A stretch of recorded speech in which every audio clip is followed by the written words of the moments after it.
জয় রাধে, জয় শিবশম্ভু। গরুরের প্রশ্নের উত্তর দান করেছিলেন স্বয়ং হরিনারায়ণ, যিনি বললেন যে যমলোকে অসংখ্য নরককুণ্ড আছে, তার মধ্যে 84টি প্রধান। যে যেমন পাপ করে তাকে সেই রকম কুণ্ডে নিক্ষেপ করা হয়। সেখানে যমের অনুচরগণরা সর্বদা তাদের ওপর পীড়ন চালায়।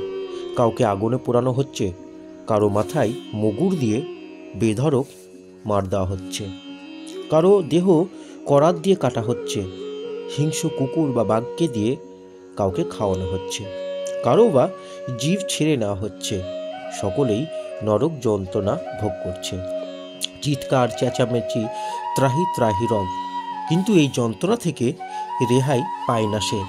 মর্তের দেহ ছেড়ে সে যখন যমালয়ে আসে, তখন তাকে একটি নতুন দেহ দেওয়া হয়, যার মৃত্যু নেই। কোটি কোটি বছর ধরে আগুনে পোড়ালেও সে দেহ বিকৃত দেহ দাপাদাপি করবে।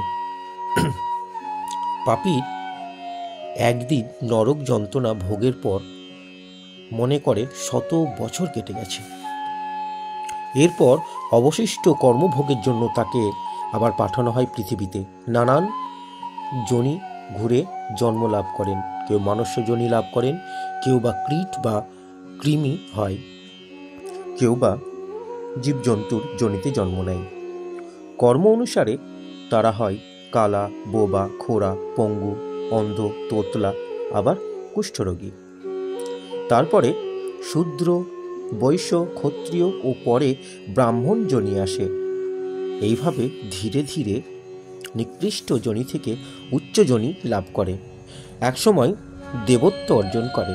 দেহে গরুর পিতার মৃতদেহ পুত্ররা কাঁধে বহন করে নিয়ে গেলেও তার মুখাগ্নি করতে পারে না। পৈত্র তার মুখে আগুন দেয়।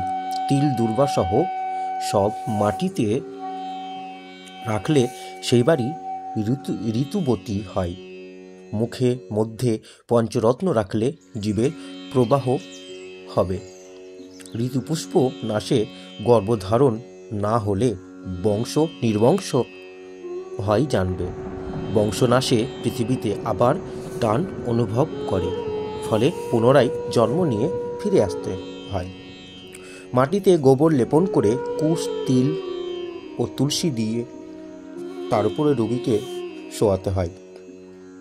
সেখানে যদি মৃত্যু হয় তাহলে জানবে সমস্ত পাপ নাশ হয়েছে, সে স্বর্গ প্রাপ্তি পেয়েছে। তখন তিল আর কুশ শ্মশানে ফেলে দিতে হয়। তিল দৈত্য দানবরা ভয় পায়, কারণ তাদের ভয় পায় এই জন্য ভগবান শ্রী হরিনারায়ণের শ্বেত বিন্দু থেকে তিলের সৃষ্টি হয়েছে।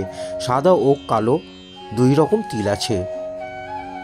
কুশের জন্ম হয়েছে, ভগবান শ্রীহরি নারায়ণ বলছেন, কুশের জন্ম হয়েছে আমার লোম থেকে। তাই শ্রাদ্ধে তিল ও কুশের প্রয়োজন হয়। এর ফলে দেবতা পিতৃগণ পরিতুষ্ট থাকেন। কুশের মধ্যে জনার্দনের অবস্থান। মূলে আছেন ব্রহ্মা, অগ্রে পশুপতি বিরাজ করেন। কুশ, তুলসী, বিপ্র, অগ্নি, মন্ত্র এগুলো কখনো বাসি হয় না, বারবার ব্যবহার করা যায়। একাদশী, গো, বিষ্ণু, তুলসী ও ব্রহ্মা এ হলো পঞ্চ মানবের পোতস্বরূপ। একাদশী, গীতা, বিপ্র, ধেনু, বিষ্ণু ও তুলসী সংসার দুর্গের মুক্তিদাতা। দীক্ষাহীন হয়ে কুশশয্যায় শয়ন করে মৃত্যু হলে সে পাপী হয় না, বরং বিষ্ণুলোক প্রাপ্তি হয়। মৃত্যুশয্যায় শুয়ে মানব যন্ত্রণা ভোগ করে। মরণকালে যাবার দ্বার উন্মুক্ত পায় না সে সময় মাটিতে তাকে শুয়ে দিতে হয়। এর ফলে তার মৃত্যু যন্ত্রণা তাড়াতাড়ি লাঘব হয়। মৃত্যুর কাল উপস্থিত হলে যমরাজ ও তার অনুচরদের পাঠিয়ে দেন প্রাণ নিয়ে যেতে। মৃতযাত্রী তাদের দেখে কাঁদতে শুরু করে, হাহাকার করে, ভয়ে হাহাকার করে, চোখ বিস্ফোরিত হয়। সেই সময় যমদূতরা তাকে নিয়ে যায় যমালয়। যারা ধর্মে শ্রদ্ধাবান, ঈশ্বর বিশ্বাসী, তাদের সুখে মৃত্যু হয়। পূর্বকৃত কর্ম কারণ ভোগের বিচিত্রময় ঘটে, তারতম্য জন্যই নানান যোনি জন্ম লাভ হয়। মহাপাপীরা মৃত্যুর পর মহাপাপীরা মৃত্যুর পর নরক ভোগ করে পৃথিবীতে আবার জন্ম নেয়। যে যেমন পাপ করে তাকে তেমন যোনি দেওয়া হয়। পুণ্যাত্মারা বিমানযোগে স্বর্গে গমন করেন এবং সেখানে মহাসুখে বসবাস করেন। স্বর্গবাস করে পুণ্য ক্ষয় হয়, তারপর আবার ফিরে আসে পৃথিবীতে।